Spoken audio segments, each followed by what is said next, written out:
ఇప్పుడు నేనేమంటున్నానంటే మీరు అన్నట్టు కుట్రలు జరుగుతూనే ఉన్నాయి. ఇంత వర్షం పడితే ప్రజలు ఇంత ఇబ్బందుల్లో ఉంటే గుడ్ల వల్ల ఇష్యూ రేజ్ చేస్తారండి? బుద్ధి జ్ఞానం ఉందా మీకు? రాజకీయం ముసుగులో నేరస్తులు కాకపోతే ఏంటిది? అంటే మా అటెన్షన్ డైవర్ట్ చేసి ప్రజలకు ఇబ్బంది పెట్టాలని మీ ఆలోచన.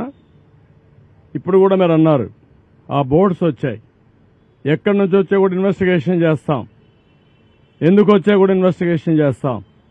అందులో కూడా ఎవరైనా ఉంటే మీరు అన్నట్టు ఆ బోట్లు వచ్చినప్పుడు కరెక్ట్గా అది కొట్టుకున్న ప్లేస్ చూశాను నేను. ఆ ఇది కూడా బెండ్ అయింది, వంగిపోయింది. పిల్లర్ కాదు, పిల్లర్ మధ్యలో ఉండే జాయింట్ వెయిట్ వెయిట్ వెయిట్ అది వెయిట్ అంటారా, అది కంట్రోల్ అన్నమాట. రెండు పిల్లర్స్ మధ్యలో గేట్ ని కంట్రోల్ చేయడం కోసం పెట్టినటువంటి ఆ గేట్ అక్కడ ఉంటుంది, దాని సపోర్టింగ్ ఒక కాలం దాన్ని కొట్టుకునింది. అది బెండ్ అయిపోయి ఇరిగిపోయే పరిస్థితి వచ్చింది. అంటే ఏంటిది?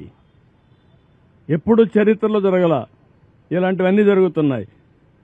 ఇప్పుడు అనుమానం రాని వారికి కూడా అనుమానం వచ్చే పరిస్థితి. ఎందుకు బాబాయిని చంపి నెక్స్ట్ డే నారాసురు రక్త చరిత్ర రాయగలిగిన వాళ్ళు ఇంక అనుమానం ఎందుకు రాదండి?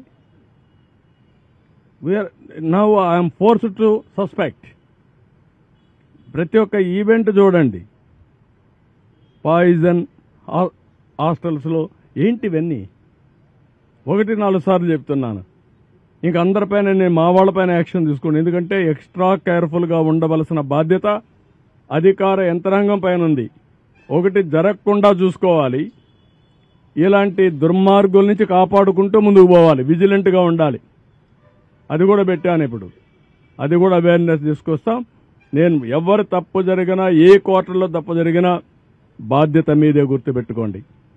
నిన్న మొన్న కొంతమంది ఆఫీసర్లు ఇక్కడికి పంపిస్తే సరిగా పనిచేయకుండా కొంత ఇది చేసే అది కూడా నా నోటీస్కి వచ్చింది.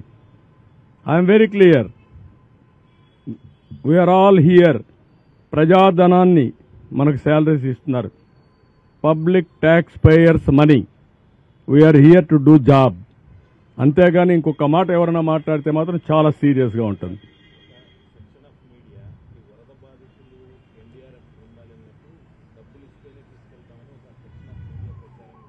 నేను అందుకే ఒకటే మాట చెప్తున్నా, కొంతమందికి ఇంకా ఉంది. మీరు కూడా సమాజంలో భాగం. సమాజంలో మీరు కూడా ఇలాంటి తప్పుడు సంకేతాలు ఇచ్చి మీ పరువు పోగొట్టుకోవద్దండి. కమాన్ మెయిన్ స్ట్రీమ్. మెయిన్ స్ట్రీమ్కి రమ్మని కోరుతున్నా, ప్రజాహితం కోసం పనిచేయమని కోరుతున్నా. చేయకపోతే వాళ్లే ఏ విధంగా ఎలిమినేట్ చేయాలో వాళ్లే ప్రజలే ఎలిమినేట్ చేసుకునే పరిస్థితి వస్తుంది.